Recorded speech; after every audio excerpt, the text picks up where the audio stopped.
The World Health Organization has placed a staggering number on the whole "you're ruining your ears with that loud music" warning. The number, 1.1 billion. That's the number of teens and young adults at risk of hearing loss. The organization pulled data from studies in several countries around the world and found nearly half of people between the ages of 12 and 35 are exposed to unsafe sound levels from devices like headphones and earbuds. And about 40% are risking their hearing while attending harmfully loud concerts and nightclubs. The report says unsafe sound levels depend on multiple factors, but it gives a few examples. You start to risk hearing loss if you spend 8 hours or more listening to sound levels above 85 decibels, comparable to a running blender. But bump that level up to 100 decibels, the sound of a running lawnmower, and it only takes 15 minutes before things start to get dangerous for your hearing.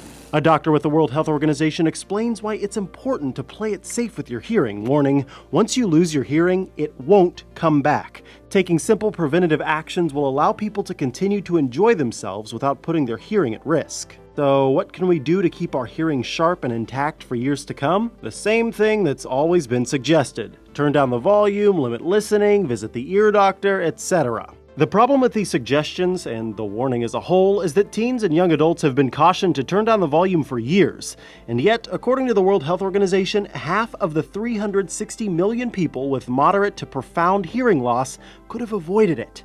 Clearly, the message isn't getting through. An audiologist quoted by the Australian Broadcasting Commission says advancements in technology might be to blame. In the past, you had to turn your stereo up, so the whole family was affected, and they would say turn the stereo down. Now we're able to listen to music through personal headphones, earphones, and in-earphones, so families aren't listening in. And as the devices get closer to the sensitive parts of our inner ear, the risk of damage goes up. The World Health Organization recommends listening at 60% the maximum volume of your device and limiting use of personal audio devices to 1 hour per day. That's bound to be an unpopular suggestion given Americans alone listen to music for an average of more than 4 hours each day. It also says concert venues should limit sound to safe levels, but we've got to say it's pretty difficult to imagine a concert where the music's only as loud as a lawnmower. Short of making a change through government regulation of audio listening, another recommendation by the organization, this latest report might just end up becoming part of the noise. For Newsy, I'm Micah Sargent.